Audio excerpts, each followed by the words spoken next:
it's a method. This is a method that has a psychological background, has a lot of studies made, and it's actually like, that's why it's behavioral analysis, because it's analyzing the behavior. And this pattern of behavior is like reinforced with something either like edible or something that is pleasant for the kid. And that's how we are creating the habit.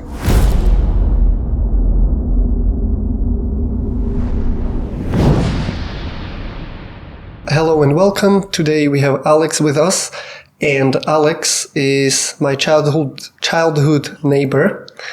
She is currently living in Dubai, before living in Germany, and basically her whole professional career is somehow connected with education, correct? Correct. 100%.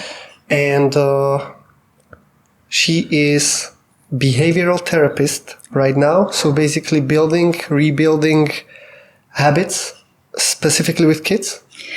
Yes, the place where I work just right now, we are specifying, how to say it? Specifically working with kids. Specifically working with kids, yes, okay. Exactly. Okay, and that's the tough part, right? Because if you can teach something to kids, especially with kids with special needs, then doing it for adults might be a little bit easier work. I wouldn't say that, because what we are working with is the patterns of a behavior. Okay. And the patterns of the behavior as you age are much tougher to be changed, but right? Oh, okay. Because they are really automatic things, automatic responses to many things happening around. Mm-hmm. And children are much better in accepting new approaches, maybe new ways, what we can offer them instead of the old patterns they have. Okay, so relearning. Basically, it's not a relearning, because if you learn something, you have it. We don't do that because that would take a lot of time and cause a lot of problems. Mm-hmm. We are offering a new pattern of a behavior or a new pattern of a movement, a new pattern of anything we can. Oh, okay. To replace something what is not acceptable. I definitely want to get into all the processes and how it works and how we can even apply it for ourselves in some kind of a self-help way. How did you get into this? What was your education? How you started and why you wanted to do this kind of work? So basically, I studied special education, and then I did my master's in speech and language therapy. So originally I'm a speech and language therapist, and I am really like, what my interest is neuroscience of the brain. I love that. I love how language actually influencing our life, how it influences who we are, basically. Even the self-talk? Even the self-talk. Oh, awesome. Any kind of a talk. The language is really important. For the brain to grow, the language is like very important part of it, even the self-talk. Mm-hmm. And then I worked in Germany. I worked in a special school with the kids with autism. Part-time I worked as a teacher in second grade, and partially I worked as a speech and language therapist in a center which was part of the school. And that's how I get to know kids with autism. But the problem in Germany was that kids with autism are often sent in the schools for kids with mental disability. But autistic kid is not the same as a kid with mental disability. But they were mixed in the class. Exactly, because in Germany, actually, there's missing kind of a place or opportunity school better than this. And they don't want them in a normal school or How old were the kids you were working with?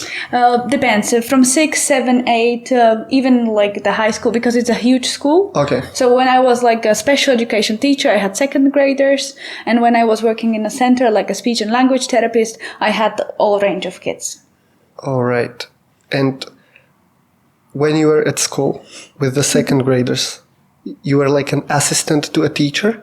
No, I was a teacher myself. You were a teacher yourself? Because I am a special education teacher. And how was that different from a normal teacher? In Germany, the system works really very good. They have we had 8 kids in a class, and we had 5 teachers. For 8 kids? For 8 kids. Solid. Each kid has a specialized way of approach. So really, there was like one main teacher, and then there was 2 side teachers, me and one other teacher. We were like basically focusing, because I'm a speech and language therapist, I was more focusing on the language development of the kids and their like socialization in the class. And the other teacher was like other stuff. Okay. When you say speech and language therapist, specifically that means like you are there to teach them better pronunciation, understanding, or what is the... Yes, basically this is what majority of the people knows, that what the speech and language therapy is, that when I have a problem with pronunciation, I go to speech and language therapist and he will teach me how to pronounce. But this is not only what we do. What I am, as example, now focusing on is for the kids an understanding of a language, for them to understand how important it is to communicate. So I'm teaching them a structure, as example of a sentence, structure thinking, right, in sentences, supporting them in understanding that communicating is much better than hitting someone and then engaging in problem behavior. That's yeah, I think that's something only we can agree with, right? Absolutely. I'm sorry, nodding. Even though sometimes I meet people that the hitting seems way easier. Right? Anyway, so you're not only focusing on the actual outcome in the language, but the whole understanding, the structure of it, use of it, the whole communication part. Yes, exactly. This is how I came to ABA, the behavioral therapy. I saw some kind of a success this therapy has with kids with autism and how it can reduce the problem behavior.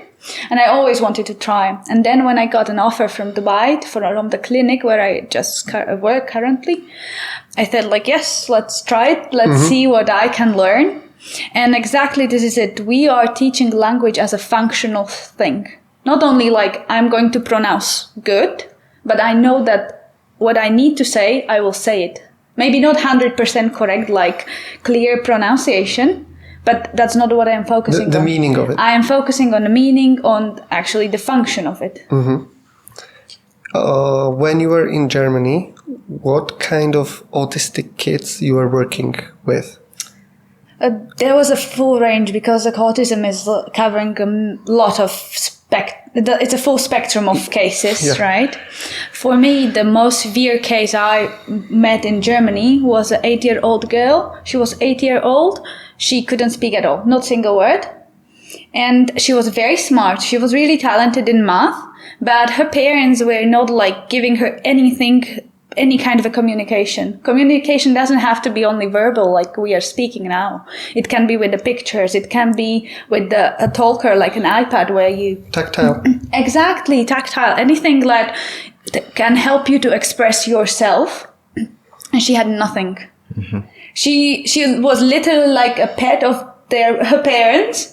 And when we actually talk to parents like what can we do, which approach to take, how to help her to develop, they were like, no, we don't need she doesn't need to talk because she knows everything around the house. So was it like because they were like busy and they didn't have time, or they thought that they know better and they kind of lived that way anyway? So I think their thinking was she was small, she was really nice, cute kid with a lot of problem behavior and hitting people around herself. But at home, she was like, she could take anything. They understood her when she needed something because they were observing her, right? But imagine she was 8 and she's going to get older. She's going to be a teenager one day. One day, you want some independency for your kid, right? To help her to get into the society. So, yeah. May I ask, please, just take us through autism. What is it exactly so we can understand what you're actually explaining to us in details, please? Yeah, sure. Autism, this is very difficult nowadays even to say what autism is itself, right? What we see, what is a common sign of autistic people is they have problem with any kind of a social interaction. Okay. Any kind of new unexpected occasions which are not under any kind of a pattern or are out of their routine can cause a lot of problem behavior, can cause something like a fear, or, they will be acting totally out of their comfort zone, and then they will be usually a lot of aggression can appear. Okay. As well, not only that the communication or social skills, but as well, for example, they won't look into your eyes. They would play by themselves. They are not interested in a play like with someone. They don't understand that sharing something is beneficial. They want to keep everything for themselves. Okay. They play by themselves. Often they are very close in their routines, in their habits. And when does this start to appear on a child? Is it on an early age? How do parents realize this? Yes. Do doctors realize this when the baby's... Can you catch it later? You can. This is very good question. Because as example now, just a few days ago, we had not even a 1-year-old child coming to the clinic when the doctor said like, there's something different with your kid. And usually parents do not know, but there are different studies, for example, I have one client, he's 13-year-old now. He was totally normal developing kid until 3.5-year-old. Oh, wow. And then it was like from one day to another, different change. With the interview, when you interviewed the family, did you figure out any trigger for this? Or? No, Okay. nothing. Nothing that they would be aware of. There was sudden change. Suddenly, like the kid was unwell, was crying. They didn't know what's happening. You see, like he was fine. He was speaking, and suddenly deterioration totally in language, in any kind of a social. So the interaction. development stopped and went the other way? Yes, exactly. Even what he was developing language. Nowadays he speaks one word. Oh, wow. Nothing. No more And language. how old is he now? 13. 13. Oh, it's the same child you were mentioning. Oh, wow. Yeah. And this kid that I spoke before about, the 8-year-old girl, no, that was a little bit different. The autism was there diagnosed much earlier, and she was like basically all the time without any kind of a support. Yes. Yeah. What is the earliest time doctors or professionals can actually start to observe this? I don't really believe there is any, because as autism is very broad, there are many kind of signals and signs you can notice. For example, you can often misjudge it with, for example, hearing deficiencies. Okay. Because the language part of the deaf kid is not evolving as a normal kid. So there is a deterioration in the language. And it can be like, because for autism you have as well deterioration in language, but there are other aspects, like social. And that's why very important is to have a full psychological expertise, really take the kid to the psychologist and have a psychological profile of the kid. It's not only one doctor or the GP or anything. It really needs to be a full picture, because it can be many different things combined together. Can parents be educated before they start having a child? Like while the mother is pregnant, can she read books or get educated about this so that can prepare their mental to start noticing if their child, God forbid, but I mean, who knows? This is the thing. You mean like checkboxes, like, okay, if at this time there are certain signs, maybe I should start to be aware of it more? Well, I understand that any people who are going, or parents who are going through pregnancy, and so they read a lot of books and they start improving their knowledge about the child and how to raise them, and so shouldn't be there more knowledge about other cases? Exactly. It would be really good if there is like this prevention, we can call it, right? Educate the people in general, a general public, to be more educated, more aware of it. And what I see, because I studied in the Czech Republic where I started my studies, then for some time I lived in Portugal, then I moved to Germany, now I'm living here in UAE, and I see the different approaches, not only to autistic kids, but even in any kind of a disability people may have. It's a huge difference. It's very cultural thing I'm noticing. And where was the best approach so far? Yeah, make a list. Best, in my opinion, what is the best developed is Czech Republic and Slovakia. Oh, wow. They are in a way of terms of family support. They are the best. I think that's the number one thing. I really feel it's the most important. Yeah, I believe so. I believe so. The number one is the parents. Why do you think that? I'm very genuinely surprised that you said that.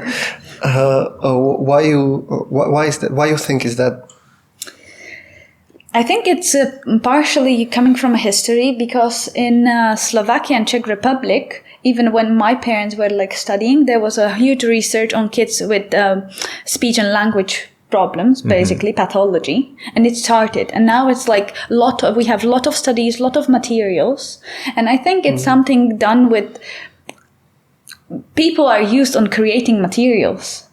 Trying really to focus help, where here, as example, here's a lot of bureaucracy, a lot of papers, material. It's like more about, like different level, but in Czech Republic I saw it's more about really get on my knees and I will help you from my heart. Here it is more like, how it looks from outside. And Portugal?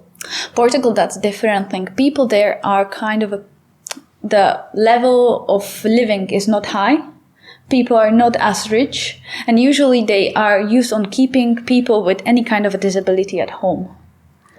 So they are very rarely, for example, bringing into the mainstream schools. They have special schools, but the level of education is very low. Maybe it is kind of like a shame. Exactly, shame. They will keep them home. As example, what I have get to know is what, like, for example, left-handed people, they are teaching them to be right-handed. Oh. And this is because they said, no, if they are left-handed, their life is going to be difficult. I'm left-handed, by the way. And you've survived. Now I'm thinking, because my brother is right-handed. And I was like, is he living a better life? Exactly. I don't know, maybe he is. Like, it's hard to judge, right? You just asked the question, and you said in Portugal maybe they're hiding them and they're shy. And then you mentioned earlier that it's the society and the culture. The culture. Unfortunately, a lot of people, they think it's just because we have a child with a special need, that means we are going to be judged by the society. We're going to be looked at in a different way by the society. And I think we are now in 2022. We shouldn't care about anyone. I mean, why you should be judged by having such a kid? Exactly. When obviously that's not your fault. Yeah, absolutely. Yeah. It's a creation. Maybe you should be judged by how you treat that kid. 100%. Yeah. That would lead to maybe a better development. Actually, I believe people who have kids with special needs, first of all, should be treated better. And if they don't treat their child in a good way, they should be treated worse than the people who actually, if you see a parent hitting their kid outside in the park, everybody will go mad. Yeah. But then neglecting a child with a special need, you should way worse. Exactly. That person should be much more punished, because that's a human being that's unable to decide for himself. And his parents are taking the decision, I'm going to decide, like the girl with 8 years old. No, she doesn't need anything. What do you mean she doesn't need anything? Just because you're able to communicate off the specific square you've put her on at home. Yeah, you build her own bubble. Exactly. And you think she doesn't need to go beyond that. Yeah. But then, as you mentioned, when she grows up, what's going to happen? When she needs the independency. So it's an issue. This was what was already appearing. That's why the parents came and approached, because she had huge problem behaviors. For example, she would be hitting her head against the wall, against the floor, against people. She wouldn't care. And she would hurt herself really in a bad way, because there was nothing like, I tap my table and I feel bad. No, she would go fully into it. She did not care. Oh my God. How does it feel to see, because you probably experienced it, right? Such a behavior many times, seeing. Can you even somehow cope with that? Because I can't imagine that there is a kid that is obviously unwell in a meaning of not really understanding the world and the world not really getting them. And that's the cause of why they are hurting themselves. And you have to watch it. I don't know how, how is your sleep after such an event, right? Can you go numb towards it? You just accept it? What I feel is that because many people will say oh my gosh, can you not control your child? How bad you raise your child? But this is not true. I have the understanding the child has a problem behavior or is behaving like this because there is a reason for it. If for example, take yourself, imagine you are 23 years old, 25, and now somebody will take, and you are hungry, but I will take the food from you, and instead of food you are eating, I would give you something totally different, or I will just drag you around without explaining you what's going on, what's happening. Wouldn't you be mad if you cannot express, say, for example, no, I'm hungry, I want to eat. No, I don't want to sleep, I want to play, or I am cold. If you don't have a chance to express yourself, wouldn't you be I would be angry. I would be mad. Of course. I would be. Especially with food. Don't take my food. Right? Control freaks. Of course.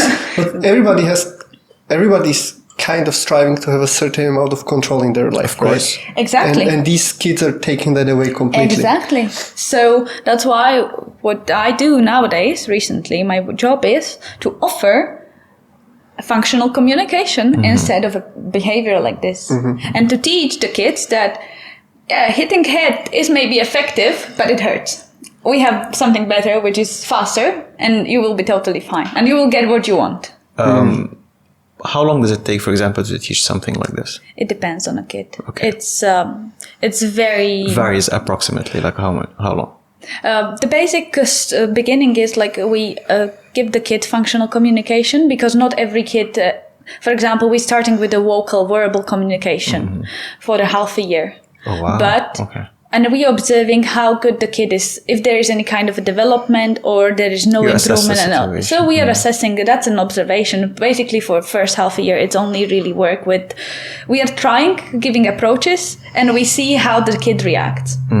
Maybe the kid will never be vocal. Maybe it will be a signer. So we are trying to offer signs, right? The gesture, basically. Yeah. So the kids with signs, do they grow after beyond the signs then later on? Or we always count on signs for them? Depends.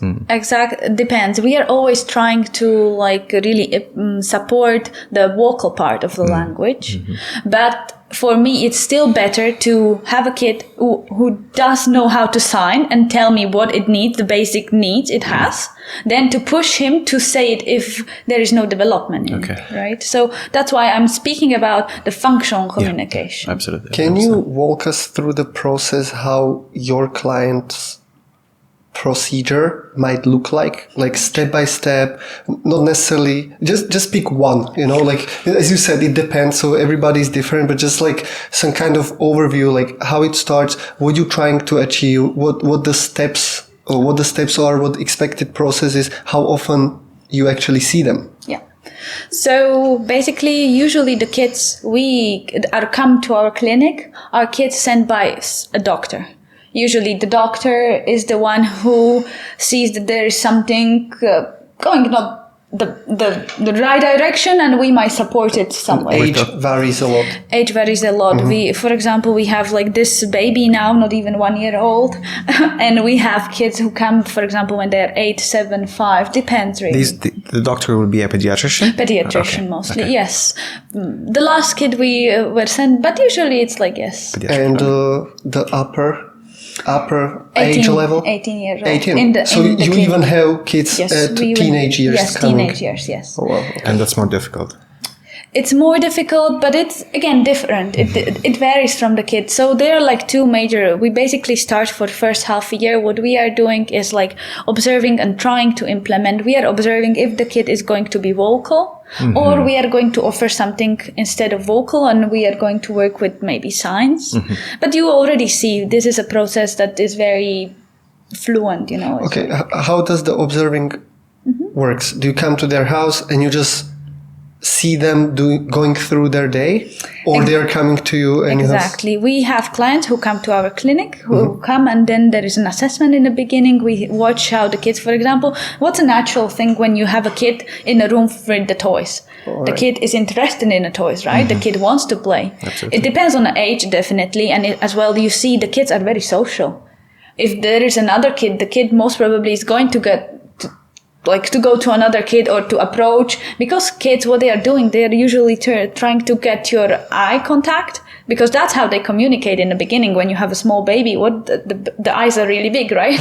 Because the baby, like, that's that's the nature, right? That's how it is. So this is how it works. So you are observing how the baby is, or the child is, in this new space with the toys. Is he interested in toys? Is he interested in sharing? Is he asking and going to the person and approaching the person? So this is all what you observe, basically. And as well, you are evaluating if there are any vocals, anything vocal, or if he has any kind of a communication already developed or not. And then based on that, then you start the therapy. As well, you have a interview with the parents. You are asking about how it is at home, what he already does, what he doesn't, because the parents are usually the one who are with the kid and they know him the best, right? In the beginning, basically, that's the main source of the information. Given the country we are in, do you have cases where you're dealing more with nannies than parents, or no? That's not happening? We are always dealing with the parents. Okay. Because usually the parents are coming to us, so it's the parents, and then afterwards we have a nannies training as well. So we are training the parents and the nannies and the school teachers, example. So all staff who is in touch with the kid later on, we are teaching them, for example, how to communicate, how to approach the child, what is the routine, how to deal with the problem behavior. So you're not only teaching the kids the communication, you're teaching all the people they are in touch with. The circle around them. The circle, yes. Which I find much more important than only to educate the kid. Of course. Absolutely, sure. yeah. Because But that's only fraction of it, right? Exactly. If the response is not there. Exactly, yes. You can't have a table without chairs.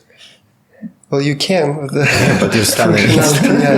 Functionality goes down. Yeah.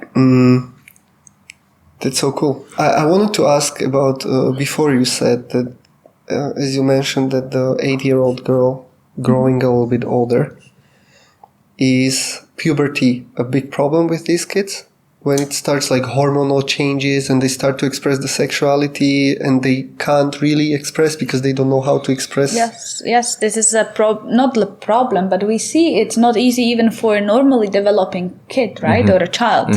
I know I have a teenage sister now, and sometimes it's so hard, you know? I miss the little girl, little baby. Even with all your knowledge. My gosh, and I don't understand her sometimes, yeah? And now imagine with the kid, there are changes. The kid is observing the changes. There are different moods, different stuff. And now you're like, okay, what's happening, right? And I believe so. It's difficult even for the parents. And that's why I feel like we need to educate not only the kids, but even the parents, because they need to know how to approach to this kind of a situation. Okay, so let's say you have a kid whose main vocal expression, I think you don't consider this vocal expression, but it's just screaming. Okay. And their reaction to change of environment, as you described earlier, is just aggression, either towards objects, throwing, trashing stuff, or even physical violence towards maybe other people, or maybe themselves as well. And you are trying to rebuild this reaction. You're looking for triggers, and then whatever is the trigger, you're trying to rebuild the pattern to be expressed either verbally or through a certain sign. Exactly. Okay, but that's cool. How you do it? That's the thing. It depends. If it is, as example, unpleasant situation for the kid, so we can, for example, I have a kid and he's afraid of getting his nail clip. If he sees a clipper, he will attack you. And really, he's 5, but he's super strong, and I have a problem. No, I cannot imagine. It's a 5-year-old kid, but I come home bruised, and it's only because of the clipper. He's so. So you are getting physically attacked there as well. Yeah, sure. that's the part of it. That's why you need training. Okay. So And this is basically the training. For example, we are showing him the clipper. The beginning is like, oh, here's a clipper. Like, look, it doesn't do anything. And step by step, you can come closer. You play with the clipper. You let him play with the clipper. It's a process. Like, he is getting use on. As example, I chose the clipper because I have this kid today, so it's like simple as that. It's very clear. Now it's very clear. Yeah, it's not something that moves. So okay. Exactly. So we are coming closer and closer. For example, it takes time. Some kids are better, some kids are worse, and sometimes it happens like you come to a certain level and you were successful, and then maybe one time you clipped his nails too short and it was painful, and you are back on the beginning. Okay. Restart. Okay. And for example, this is what I'm experiencing now. I have this boy, 5-year-old. We had the major success. He allowed us to cut his nails, clip his toenails. Everything was fine.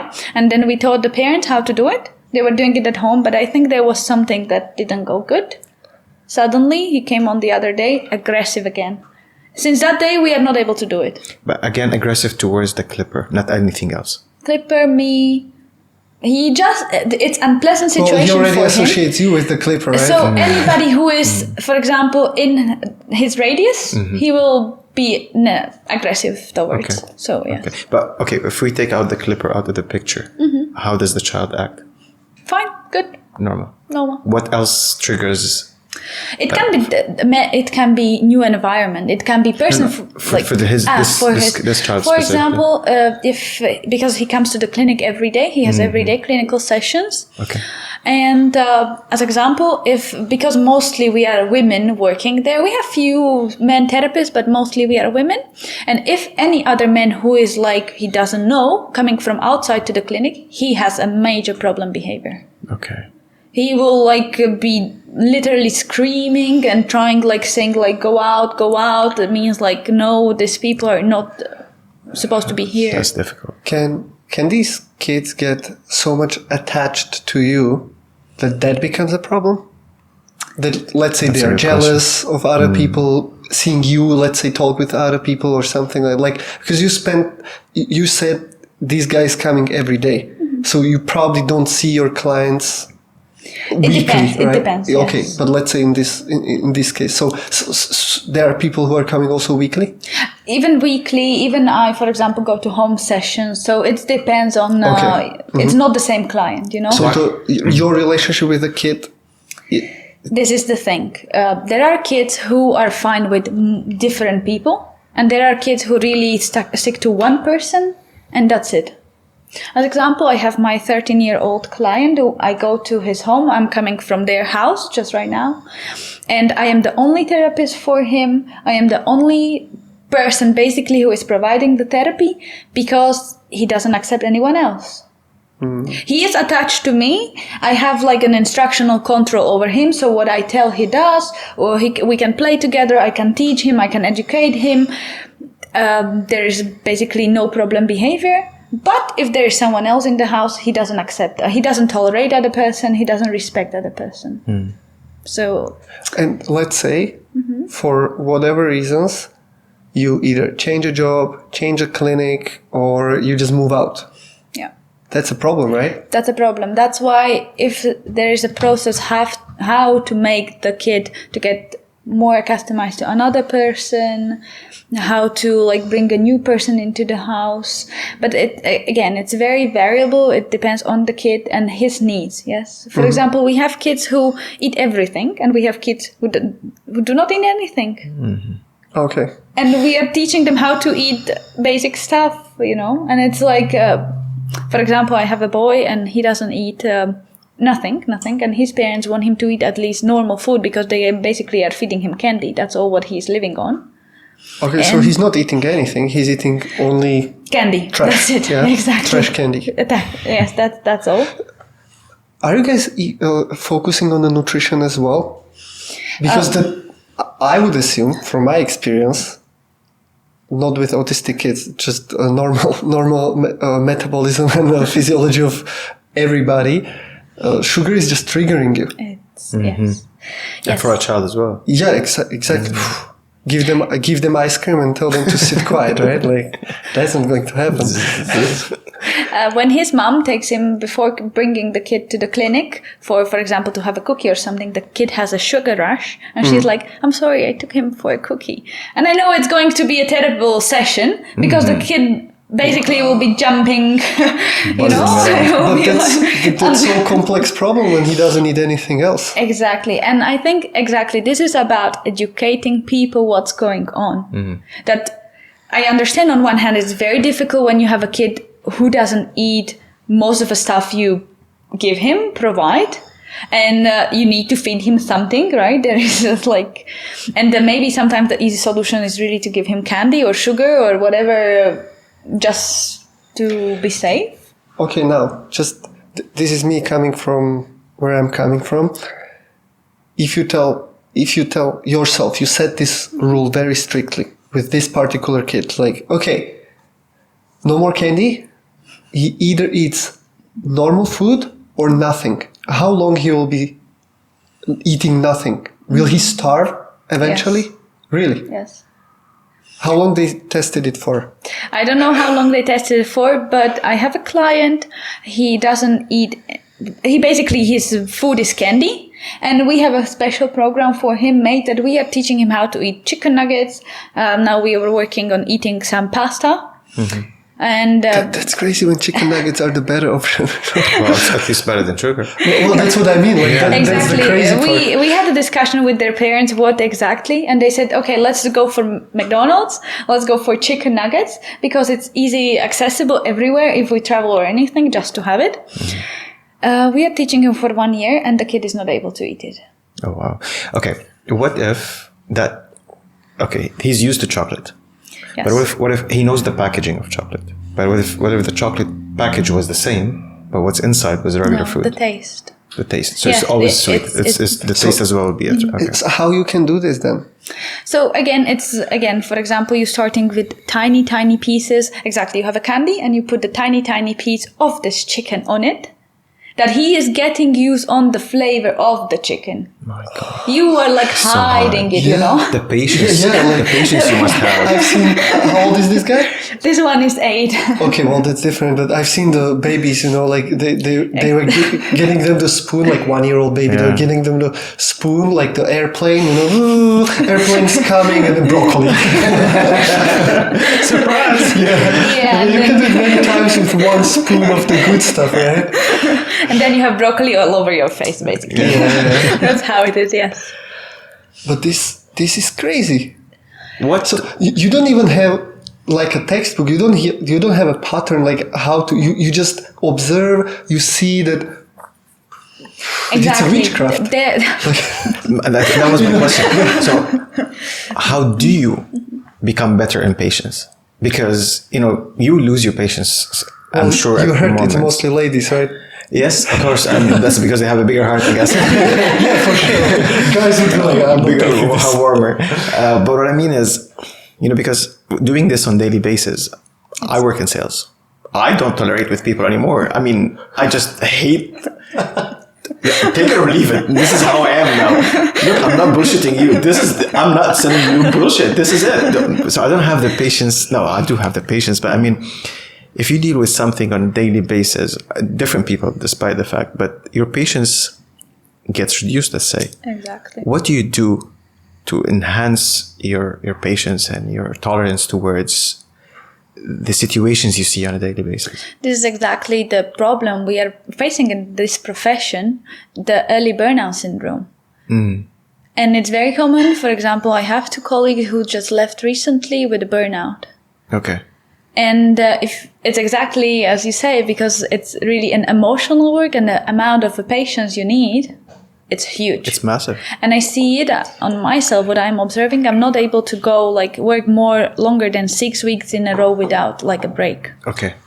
So this is what I'm doing for myself. 6 weeks, yes, but then I need a few days really. So you have a system that you set for myself, yes. that I find for myself that I know. Okay. Because last year was a little bit difficult for me, and I did not take holiday almost at all, and I was really working. And for example, then I got crazy just waiting for a lift. I would feel anxious. Okay. I would feel bad. I would have anxiety just like Heat rush. Exactly, exactly. And so this is a mechanism I made for myself to control, to prevent. Yeah, to prevent also affecting on the children that you're dealing with. Exactly, Yeah. yes. Yeah. Because it's not always easy. As example, my 13-year-old client, he's super great. I love working with him because I can teach him a lot. He's really a smart kid, but doesn't talk. It's not social. For him, he's fine doing the stuff for himself. Okay. It's fine. But he's smart. He can learn. And even though I love the job, I love doing it, it's not easy. And sometimes I get frustrated, especially if he has a problem behavior. I'm working on something and then suddenly he will have a problem behavior. Yeah. That's what I wanted to ask. Flowing into the question, you said one thing is that it takes so long time, but the other thing is when there is close to zero progress or even regress. Exactly. After you spending so much time patiently figuring out all the ways, all the tricks with the chicken nugget and candy and baking special candies with chicken nuggets or whatever you do just to help them, and then you create your own way of approaching it. It's creative, right? It's to a certain degree. Yes. You need to be super creative. Yes. And then all of that is just thrown out of the window because it just didn't work after a year. Yeah. It's like, well, I mean, that has to be, that's the tough part, right? Like, Not to see any kind of a progress. because we are used to, or at least I'm used to see, I meant coaches, yeah.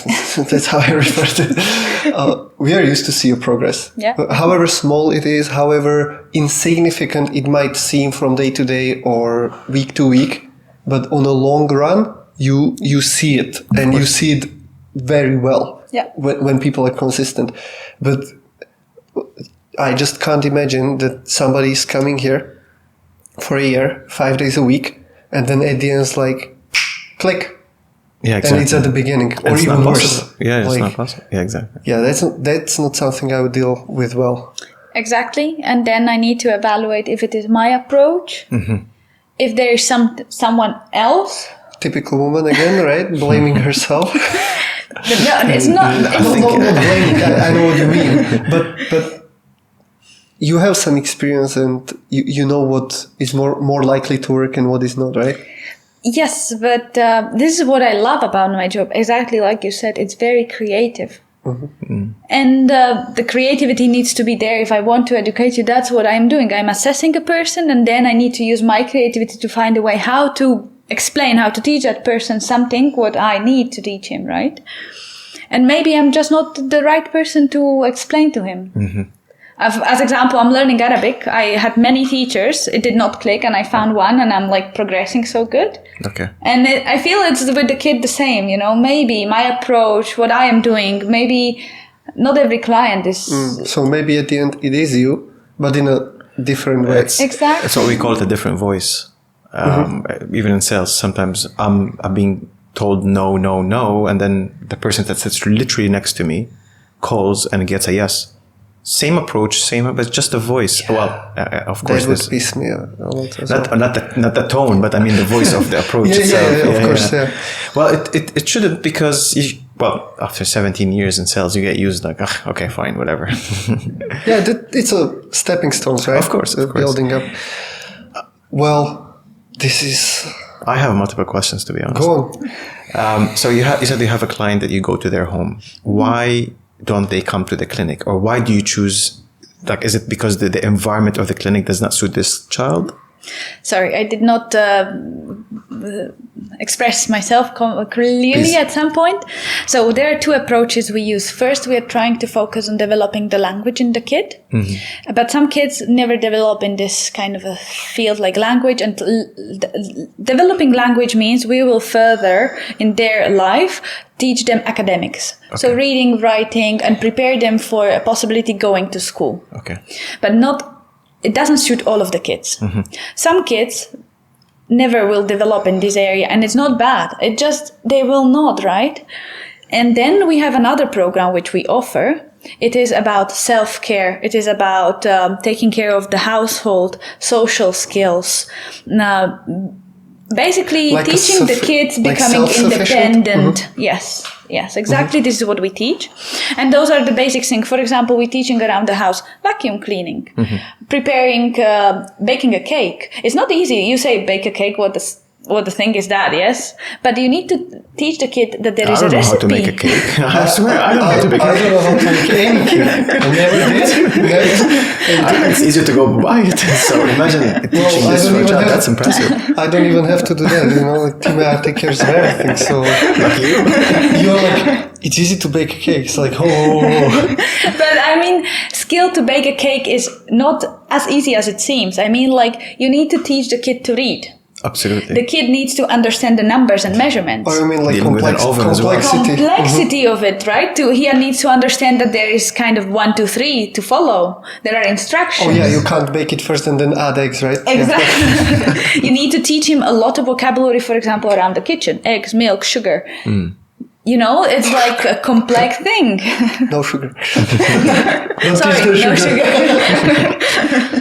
So, even though it may sound like baking cake, right? It's simple, but it's not. It's not, no. It's a huge package we are teaching the kid, kind of a skill we are giving the kid. And like this, you can teach going to the shop, ordering online. Depends on the kid. And I could. Okay, yeah. that's beautiful. This is the kid I have. He's on this program. We are supporting his academics as well, but because there is not development in language that strong, he only can speak 1 word. Mainly, we were focusing on developing his, we call it essential life skills. Okay.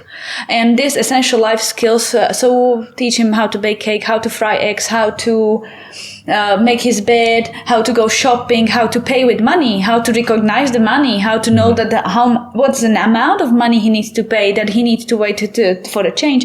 It's a skill you teach the kid, and it's very practical. It's bringing him to his independency, basically, and his ability to be part of a society. Is there any way that this kid, specifically talking about this one, when you say he can say only 1 word, I'm actually interested, what is the word? No, by 1 word I mean, for example, if he's thirsty, he won't say like, I want water. He will say water. Okay. Okay. This is like 1 word. This. Okay, I thought like 1 word sentences, that basically. 1 word. Okay. Yeah. Sorry, Okay. yes. No, good. Let's clarify then. So, okay. So he can communicate pretty much everything, just very simply. Yeah, but this kid never, for example, his mom comes home and he will never ask her like, Mom, how are you? How was your day? So the social is... The social part is missing, you know? We taught him to use the language at least to express what he needs. Right? So there's not really chance of him actually being... I don't want to sound rude, but like contributing member of society, because there is not really a job he can get that will make him independently, maybe living without parents or anybody who's taking care of him. With this specific case as example, this kid he's very like cheerful kid, but he's kind of a naive. For example, if you are nice to him, he would leave with complete stranger, and this is a little bit dangerous, right? Of course. So any kind of a person who is approaching him and he's nice to him, he will leave. He doesn't care. He's living in the moment, and Trusting. I love this about it. Like he lives literally in the moment. He doesn't care about the past, what happened yesterday. He doesn't care what will happen tomorrow. He is living in the moment. So we need that more in our lives. I believe so. I was just about to say, that's a bless itself. And what I really admire his parents, how they are approaching to this, because they are really trying very hard to find a way and they are supporting him to be as much independent as he can. Excellent. And I really admire how they are pushing for him for a future career. And he's 13, but they are already thinking. And I really love the major they chose for him. They thought maybe it can be some artistic stuff or photography. Could be. Oh, nice. Because he's independent. He doesn't need anything. Exactly. He doesn't need he loves working with computer. He's really good working with computer. He knows how to work with camera. And I'm teaching a lot of skills, like art skills to him. And he loves creativity. He's very creative. So, yes. Do these kids, when you say there is not that social aspect of it, what is their approach to having a spouse, having a partner, like, are they interested in love, family, and so on eventually in life? You know, again depends on how severe the autism is. You can have very light autistic people, and you meet them daily in life, and you don't know they're autistic, but they are. You know. Okay. Yeah. And then you have really people who have a very, let's say, bad autistic, strong autistic characteristics, and then you really feel like, because on one hand it is a hormonal thing, right? That you want a spouse or partner, this kind of a sexuality. On the other hand, it is something you are not searching for, like communication, so it's very hard. It's not easy to explain to find the balance in it. Because communication is the major part of having a partner. Yeah, Exactly. I'm pretty clear that even they want to have a partner, it will be terribly hard, because it's very hard to find somebody who would kind of tolerate that they will never ask them how are they doing, and so on, so on, so on. What I was more interested is, like, are they even interested in having a relationship, or is it more really on that hormonal level? Like, they are. For example, I think this is a basic human need, that you need someone close. So they are, in a way, they are interested for so it depends, hug or closeness. It's not like they wouldn't be, but it's usually like specific person, specific situation.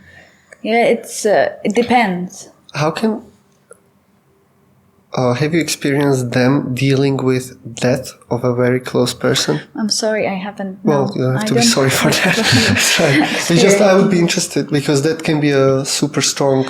But it depends. For example, sometimes the kids, what we have when there is a therapist change, they don't ask. Exactly, they live in a moment. They don't care. Okay, you came yesterday, you don't come tomorrow. Your problem. Okay. So they are really like they are really like this. They love the moment, the presence they are in. So that's very, very common. That's very common. Yes, among them. I'm very common among them. Yes. Okay. Let's suppose today I'm in the mall and an incident happens, and a child with an autistic case goes aggressive. A person like me, how should I react? Or shouldn't react? Shouldn't approach? Like, what's your suggestion in this case, for not me only, for everyone? My suggestion is, don't give judgmental looks. Oh, that's for sure. No, but I mean, if I wanted to help, that's very clear to you. But that's the first thing that came to her mind. So. No, this is what we see often. Like, oh, your child is misbehaving. Or this is my experience from the school where I used to work before. And the kids were always assessed like, oh, they don't know how to behave. They need to be on medication. They are like kids I don't want to deal with because they are aggressive. Again, aggressive because of the reason. Of course. So what I'm saying is, don't give the judgmental look, because the parents in that situation, they don't feel comfortable. Absolutely. It's not comfortable for them. They are not happy in that situation, right? And they are trying to do their best to eliminate the looks triggers of the people who are coming around and act as normal as they can. Yeah, but my question was, like, suppose the child starts hitting his head towards the wall, and it would be hard for me to see that and not do anything. Should I do anything? It depends. This is kind of it can be two ways. The kid can start be aggressive against you. Of course. So it can turn. If there are parents, if there is someone who you know is with the kid, I really would definitely leave it on the parents. Okay. Sure, if you see something like the kid is going to hurt himself, something major, yes, help. But if there is a parent, they know how to approach their kid. I'm sure, yeah. Or like, if you interfere, you have to accept. Be aware that you are in a risk as well. Yeah. But that's the thing. That society has to learn that there's people that they have these kind of cases, and unfortunately, exactly. I don't think everybody does. Now, not speaking for myself, but you would definitely have some people who would tell you, well, why would they even bring such a kid to a mall? You know? I'm sure about this. Right? As a person that lived my life with brother with a case, it's not autistic, it's Down syndrome. I know how the society looks. I mean, when he was a child, if you were in the supermarket, you'd find the people looking at him as if he's a freak. He's not a freak. It's just a different case. Yeah. Even any person with a normally, even when I broke my leg and I was on I was walking and limping, let's say, people would look at me in a weird way. I'm like, people look at you in a weird way when you have a different color hair. You know, Yes, you don't even have to like look completely different. You know, like. Yeah. So, what is the biggest thing that you've learned throughout all these years about autistic in general? What I learned for myself about myself is that these kids, if they do something, they do it 100%. Full on. Yes. Okay. It's not like half or, you know, if they go into something, they will really do it. Like, either it is if they are aggressive, yes. They even will the be, aggression, yeah. or if they are like into something, they go and do it. Okay. And they... So if you found out that they're good in painting, they'll become perfect. Exactly. They have a passion for it. They can spend hours and hours doing the same things around again and again and again. And your advice for the parents in this case, leave them. Let them do whatever makes them happy. If it's not something that hurts them. If it's not something that hurts them, yes. Absolutely, yeah. And as well, again, we are talking about parents. As you notice, there is a lot of talk about parents. Absolutely. And it's about the parents' expectation I am dealing with every day.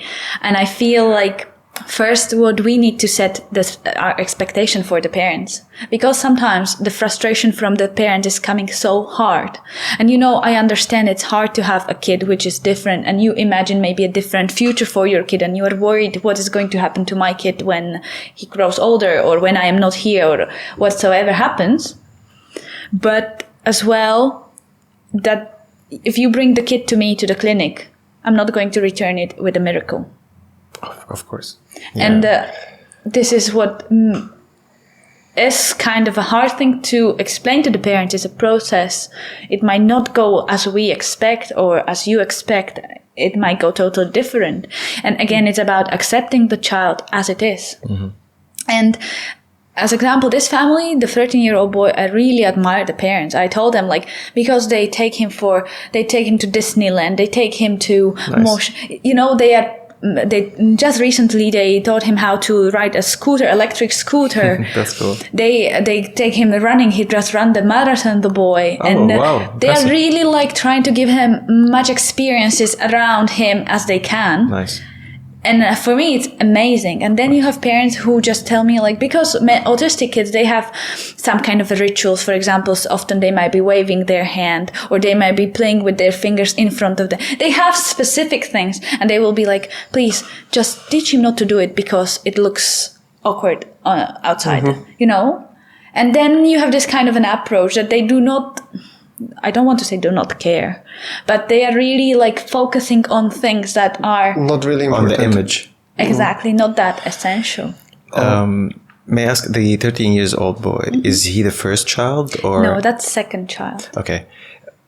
Do you see a pattern or a difference between parents who have the first kid with a case or parents who had normal kids and then they had a case? Their acceptance? No, really. I see what I see, it comes from person to person. Okay.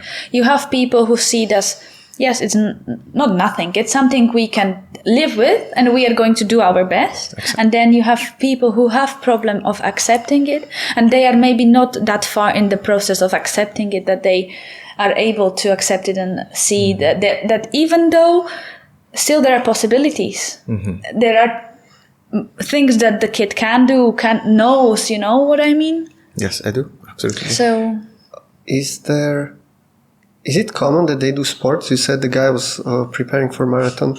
Is it common that they like sports, physical activity? They love physical activities. I think it's really part of the fact that when you do physical activity, you don't need that much language, right? Mm-hmm. And they love to express themselves in a physical way. Wouldn't it be like a regular training? Can you see a difference between kids who train or Not necessarily like PT gym training, but generally just some games, sports, Yes. physical activity, Yes. difference between them and people who don't do... Yes, you see Yep. it, and you see how beneficial the movement is. Not only because it's very Also- important just to release the energy, the frustration. Maybe I really believe the kids themselves must be frustrated.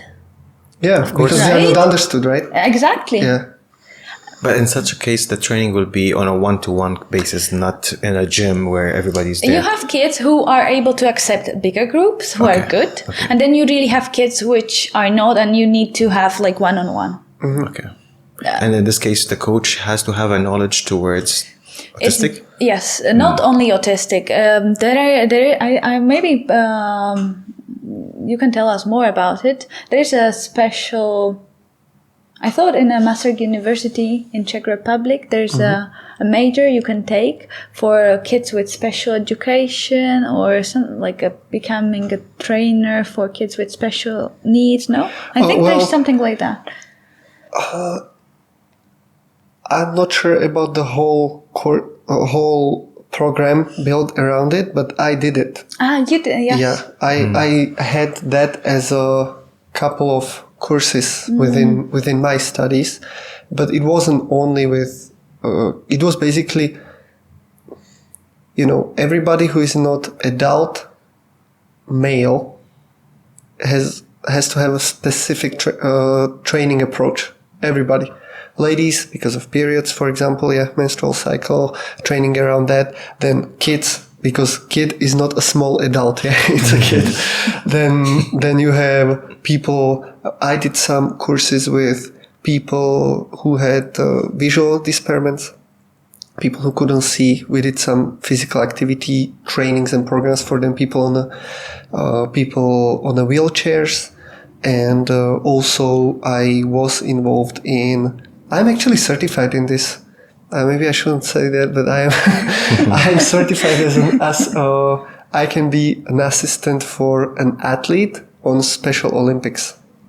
Oh, wow. Like I have a cert in that because we did many hours of theoretical and practical approach and basically training in how to approach all these cases. So it's different, and as you were saying with your approach to your work, it's very similar. There's no textbook for that. There is no one mold fits all by far. It's just like you see the person, you assess what they need, and you build it around that. The creativity part, Exactly. because that's all you can do. That's all you can. I spent one day. There was so many incidents. It was so funny. I spent one day. Literally, I was there 6 hours max. Tops, I was there 6 hours. It was in a house for people with mental disabilities, but they were all adults. It was a community of them living in a city center in one building, and they were taking care. They had some nurses there. They had people who were cooking for them, basically a whole facility for them. But they're also very active, right? Because you need to give them something to do. So I spent working with them in some I would say a workshop crafty thing. Girls, they went for painting, and we were working on building these little wooden elements that at the end we built a tank, like a wooden model of tank. Mm-hmm. But that wooden model of tank wasn't built in that one class. Of course, they had the supervisor who was doing all the things, and he literally told them you grab this, rub it here until it's this shape, and he was just doing it, and this kind of things. But the tank, it was a project for half a year, for 6 of them, And instance, we went for a meal, and ladies pull out boobs on the table, for example, and stuff that you would It was like a world within a world. You just stepped in, and the reality didn't exist. It was just completely different. But spending day there, it was very humbling, perspective changing. Yeah, eye-opening, perspective changing, very humbling, and you really realize that they might be a little bit more simple in their needs, but they have so much to give because they are pretty smart. Sometimes they will say very simple thing, but you're like, oh my God, like this is so, like you were saying, like they're really present. They're just in the moment. And I think, what is the saying that you should every day spend at least half an hour with either kid under 3 or a person above 70 years old, because they can teach you the most, about life. But makes sense. I think it makes sense. And these people are involved in that group for sure. Yes, Alex, when you do this kind of habit building, creating, have you ever used it for yourself or for somebody around you to help them with some bad habits? Not really. Not. No. So you're not like doing the therapy on yourself with chicken nuggets. Does that implement, actually, let's say that the behavior training that you're doing, does it implement on regular people? Like, can be implemented on regular people? Yes, you can. Okay. And not only people, but this kind of techniques you can implement on animals. Oh, okay. You can teach because it's a practice. It's a practice, and we are offering basically a pattern of behavior. And this pattern of behavior is like reinforced with something either like edible or something that is pleasant for the kid. And that's how we are creating the habit. So we strengthen in the habit. And exactly it's a method. This is a method that has a psychological background, has a lot of studies made. And it's actually like, that's why it's behavioral analysis, because it's analyzing the behavior. So, I guess. How long have you been in UAE, working in UAE? Actually, it's 1 year now. Congratulations. Well, you survived that. And the clinic you work for, is it private? It's a private clinic, yes.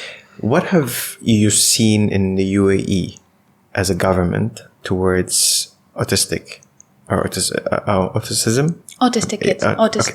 Autism. I just want to make sure I'm saying it correctly. Do they have something set or built towards it? Do they have an approach? Do they have a center? How does it work?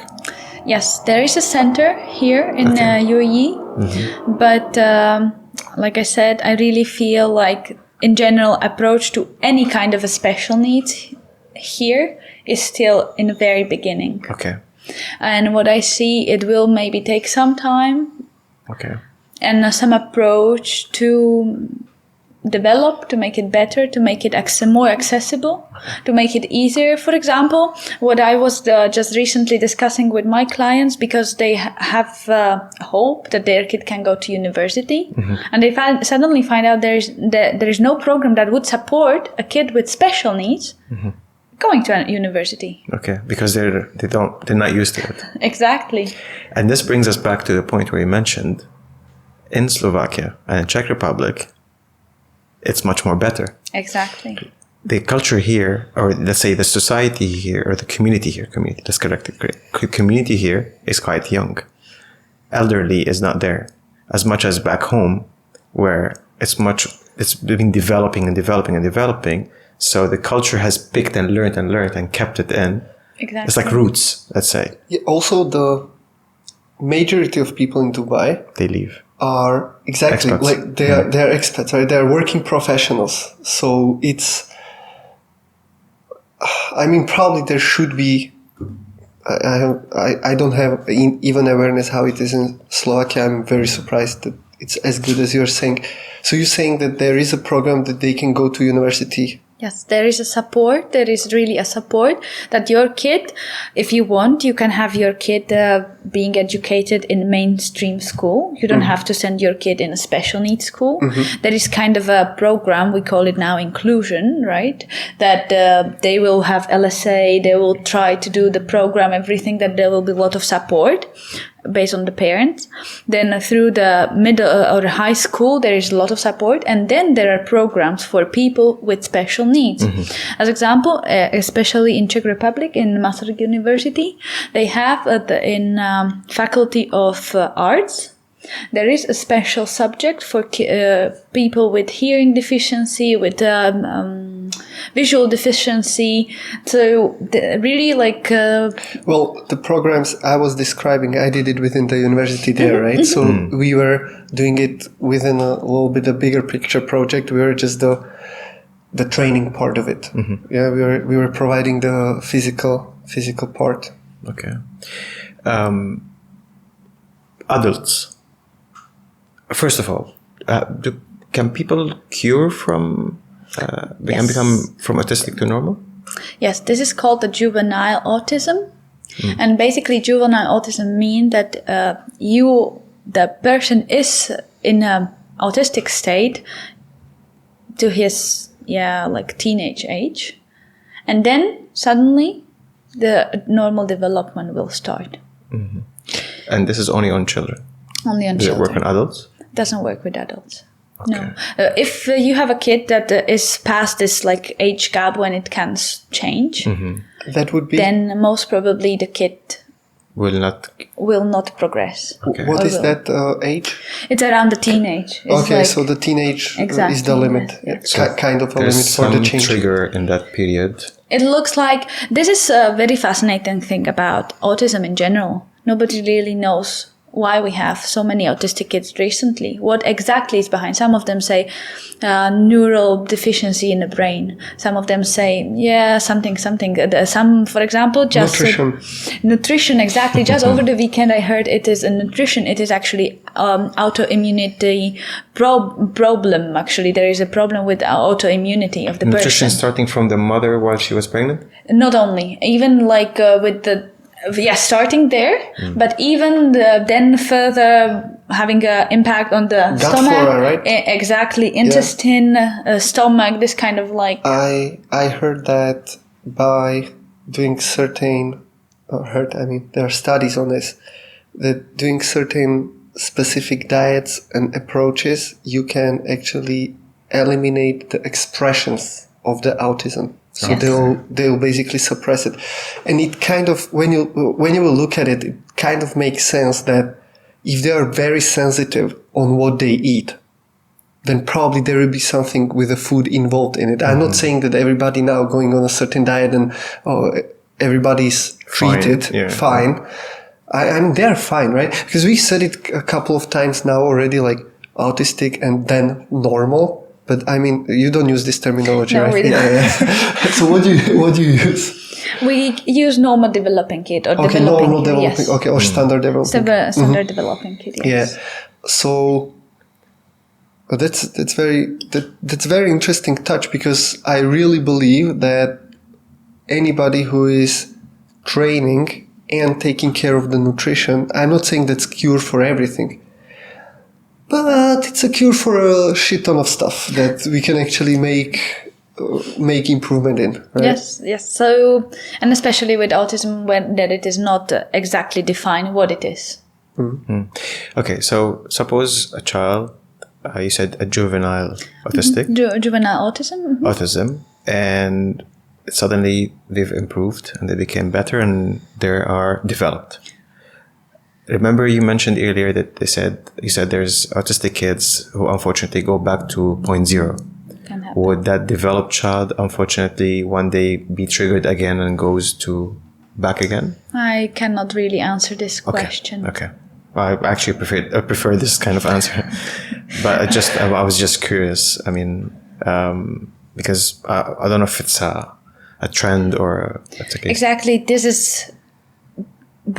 I think I can speak for myself. I sometimes do not know what exactly is happening that suddenly the kid who was developing start deteriorating.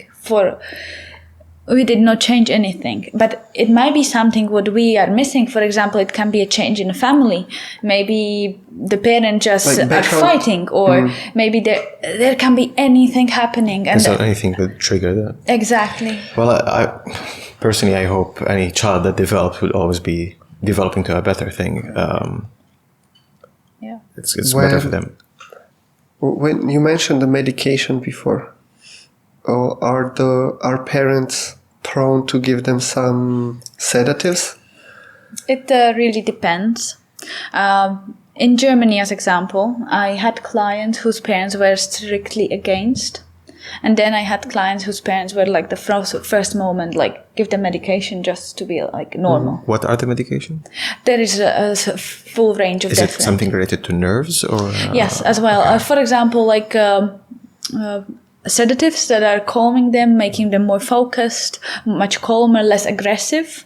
Especially, this is what I've been facing a lot in Germany, because the kids were not in a school that would fitting their needs.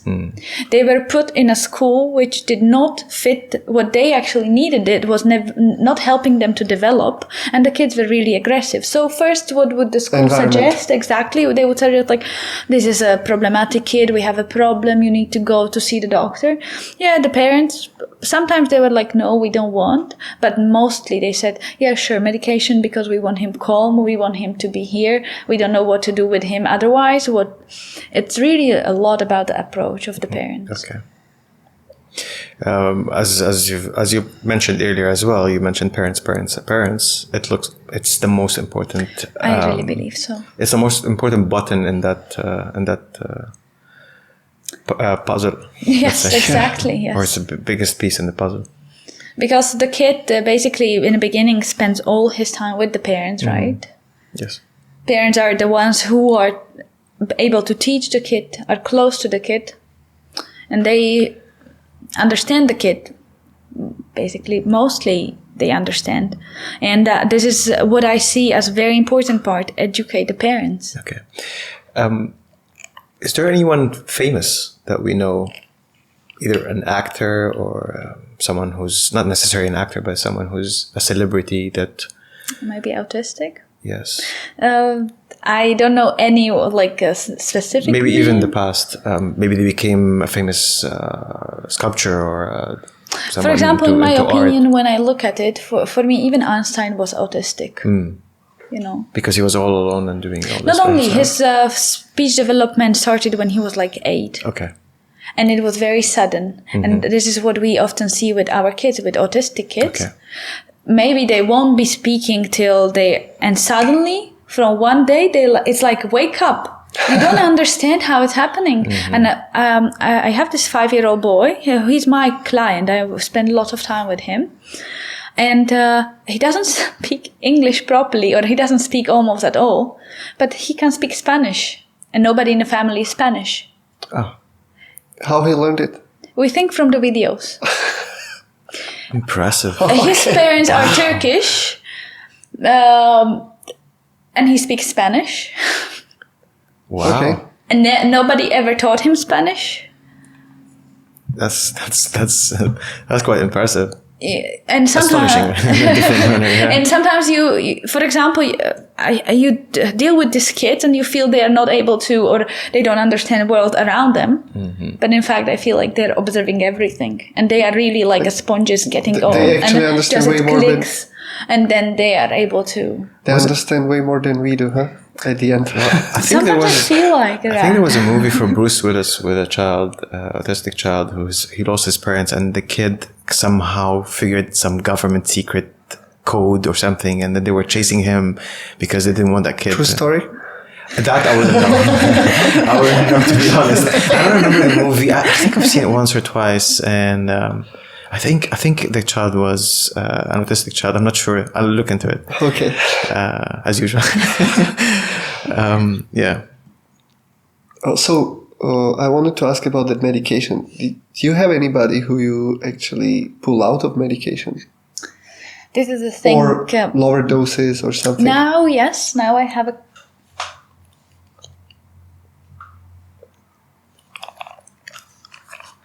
Okay.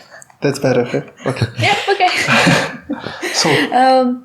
yes, we have some kids with the time they can lower the dose of medication.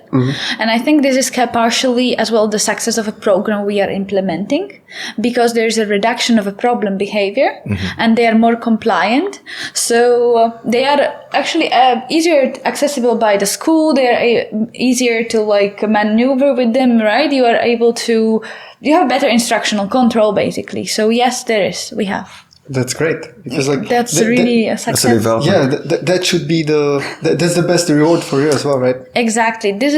I hope it will be able that the kids will be like offered another alternative just to medication. But again, it's starting with the parents.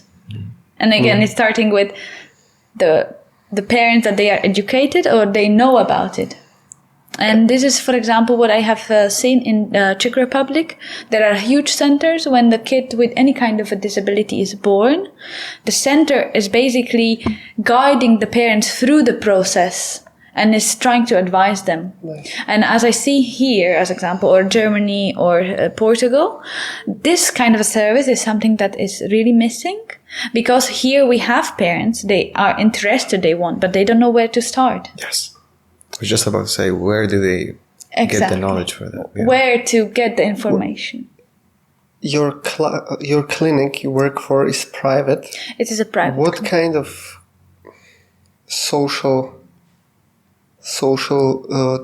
type of families you're getting? I guess that it's a pretty expensive program as well. Yes, the therapy itself is kind of a costly thing.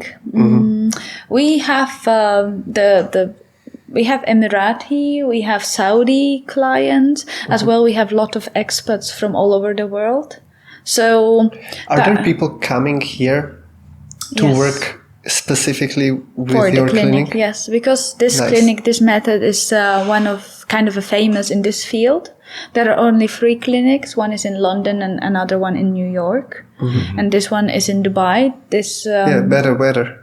You have to go somewhere. May I ask, what's the method? it's ABA therapy. That's Okay, like, the yes. okay. Yes. Alright, I understand. And this is And how come this method is not around the world? It is around the world. It is kind of a new therapy. Okay. It's not. It's something a new approach. Okay. Just really, there is an education. Now you can take a master's in it. You can there are therapists who are becoming a therapist, but it's a recent thing. Okay. So before it was like special education, and most of those kids would be like classified like problem behavior, right? Like ADHD. exactly, uneducatable or something like that. But nowadays, you see, there's a variety, a wider range of possibilities. I understand. How long? So you're doing this in Dubai for a year, For a year. and in Germany before? In Germany, before I worked 1.5 years, and before I was in Portugal for like almost a year. And there I worked in a school part-time, but it was school specifically for kids with hearing impairment. But the problem was because it was one school for the whole country, basically. You can do a sign language? I can, yes. Wow. Okay. I learned, but I'm not using Okay, it so now. how many languages you speak? English? Yes, I speak German? English. I speak German. Yes, I speak Slovak. Okay. I learned. That also means Polish and Czech as well, included. It's one bracket. I learned Portuguese when I lived in Yeah, of Portugal. course. Why not? Yeah. Once you're there. And I understand Spanish, but because I'm not practicing, I cannot speak good anymore. And now I'm learning Arabic. Okay, and sign language on top of it. Yes, sign language, but specific sign language for Czech sign language. That's it. So the sign languages are different for countries. Even for the cities, for example, or regions. I didn't know that. okay. Well, I can assume because the language. And is there some internet, like what they call it, Esperanto? Yes, they of are the sign languages? Yes, they are trying to do like an Esperanto for signs, but it's very hard because if you think of it, each family has its own sign language that is using the signs, creating their signs based on their need. I had my own little language with my brother, and like till like 1.5, 2, right? When we start to speak normally, that disappeared. But we had a communication on a level nobody else understood, but it was obvious that we know what we're saying. So, Exactly, this is the thing for the families, right? For example, I'm Alexandra, but in sign language, my name was like this, and it was based on a feature of my face, as example. it did not come from because Alexandra in sign language is this. No, it's not. It's because there is something we take as a sign, and we will make, for example, I don't know, kid with 2 dots will be like, yeah, he's the one with 2 dots, you know? Okay. You reminded me that somewhere along my studies, I definitely did some class with kids who were only able to communicate in a sign language, because we were doing like an introduction round, and they would call you based on some significant feature. Okay. You know, so I had shaved head that time, so guess what it was? Watermelon. Just, tapping your forehead. But yeah, exactly. That's how I see myself, as a watermelon. The name in sign language it's not based on some universal agreement, but on something very specific to you. Yes. But what we use as a standardized language for our kids in the clinic is American Sign Language, and we are teaching these signs. And you do that as well? Yes. So you know sign language from Czech and American? Yes, but this is something different because I don't use it as a complex language. I use the sign language, the American Sign Language, only partially to teach the kids really simple stuff like water, or, not to create the sentences. I'm not qualified to teach that because I'm not expert in American Sign Language. I wanted to ask, talking about this qualification experience, have you been thinking about teaching?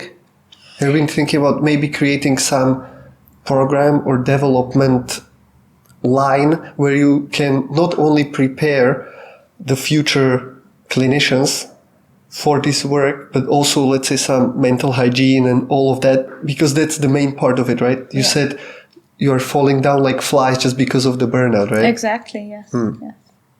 So it's coming, yeah? It's Alexandra Clinic. I hope change is coming. Okay.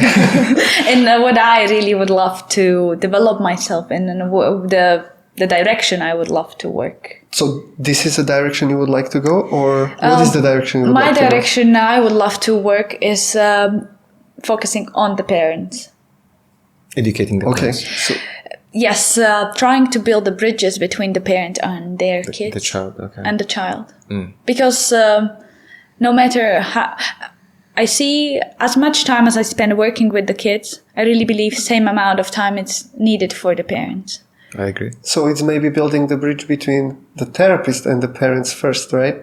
Yeah, because definitely. they need to accept that. And yes, yeah. It's when there is a scale of how traumatic is the experience of having a kid born with any kind of a disability. That is, it can be anything. It doesn't have to be only autism. It doesn't have to be, it's anything, something out of like what we see as a normal. Healthy. And how stressful experience that is for parents is actually very high. When they scale it, it's something really huge and major for the parents. They are getting through a whole spectrum of all the stress coping mechanisms. Well, how tough it is to have a kid new to the family, exactly, when everything is all right. Like that's a massive change, right?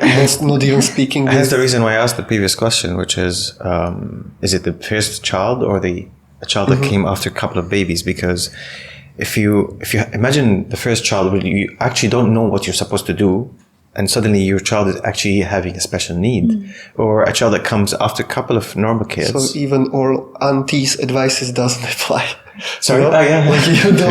Everybody's smart about how to raise the kid, yes, right? exactly. And then nothing applies. Yeah, but even if, for example, you have a kid that has something that you can see, and imagine that it's an exciting thing to have a baby, newborn in a family. Everybody wants to see the newborn. And now you have a newborn that doesn't look like a kid or baby, a regular newborn, let's say. I live this, and I'm still living in it. My brother was born with Down syndrome. At the beginning, they didn't know what it was. They said multiple different cases. I'm not gonna talk about it. However, how long it took? It took them a couple of weeks. So he was in the hospital for 2 weeks at least. Couple of weeks. Yeah. Okay. He had to be pulled with a machine called a GIFT, apparently. So basically, they sucked him out. He was dark blue. So he was about to die. the first thing my parents did was they sat us down. I was 11. My brother was 9 and my sister was 7. And they told us, we have a child with special case. We don't know what the case is. We need to learn it, all of us together. This child will grow as a normal kid, but with special needs, and we have to adapt towards it. And this is the case till the moment. He's 27. We treat him as a normal child, but he needs to be understood. I give my parents the biggest credit ever for building us and them to be the family that could support a child with a special case. And it made us different as human beings. I became more tolerant to such cases. I became more sensitive to such cases. But whenever you mention parents, I imagine my parents, because they were the biggest rock or the foundation of this success of him surviving. They are both teachers, right? They were both teachers. They're teachers at schools. They were teaching Arabic language. And I think that made a huge difference. Not them being teachers, them being educated and observant. That we have a child that needs to be taken care of. And now, thank God, he's the first kid to graduate from high school. We tried to find him jobs. It's a bit challenging. We tried to actually get him a little driving license, but the UAE did not accept this. I don't know if the world actually allows in general, despite me knowing that he would be capable to do certain things about driving. I'm not sure about the whole experience. Well, just from knowing him from you talking about him, I'm pretty capable. He would be way better driver than many people meet every day. I'm sure. And him having the black belt in Taekwondo Dan too, that's another level of achievement. I'm proud of my parents and I'm proud of him. And I wish every family that, God forbid, that they have a special case. Well, this is life. It's not something we can control. That they would learn, as you said, they would learn how to educate themselves first, and then learn how to help the child to grow. And the first step is I'm just coming to some conclusions here. I would say the first step is to realize that it's not your fault. Like it's not happening to you. You know, like it's not like you were bad and now this is happening to you. Yeah, it happened or it's happening. So deal with it, but it's not like a revenge of the world against you, because if you will start to look at that, it's from the beginning you'll be bitter. And both of you talking about all your experiences, it, as we mentioned last time with Daria, it starts with environment. Absolutely. And the environment for a baby, for a kid, is the parents. Right? Because they are creating the whole physical environment, but that emotional, social environment, that's the parents, and everything else what they allow in. So they are fully in charge. And like parents first, right?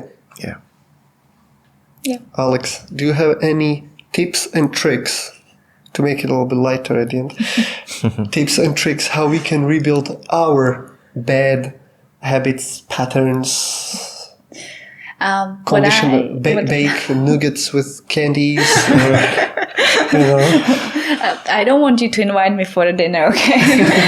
Because I feel you have a certain idea in your mind. Well, idea came from you, but if I will invite you for a dinner, which you are anytime invited, it's not me cooking anyway, for sure. Like, or baking the cake. No, maybe we'll bake one together and that's it. If you will teach us how to. That would be a very cool experiment. How fast it will take you, two of us, to teach how to bake a cake. Actually, I'm improving myself with my clients. Really. In the beginning, it wasn't the best cake. The best. Now maybe that's the direction now. They are proud then, right? They bring you some to try it. Yeah, they are like, it's motivation for them because they do something and then, as example, they love to eat. Who doesn't? So then they like love to eat in the session, for example, or have it like as a reinforcement. Can I compliment something? Sure. most of this episode you were talking with a smile, and I congratulate you for that, because you've accepted so much, and it takes so much courage to accept such kind of a difficult career in your life. So good job. Thank you. You're welcome. Yeah, for sure. So I think you had a question. Yeah, I just have a question. How we can apply all you know to rebuild habits for ourselves? You know what? From myself, or speaking for myself, what works for me is it all starts with a decision. That's it. Well, then we are again at the same thing. Just do it. Just suck it up and do it. And do it, exactly. Be like the autistic kids. When you're really determined to do it, just do it. That's it. You know, And be in the present. Be in the present. Go fully into it. Okay, wrapping up. Thank you very much. Thank you, guys. Thanks, Thank you so much.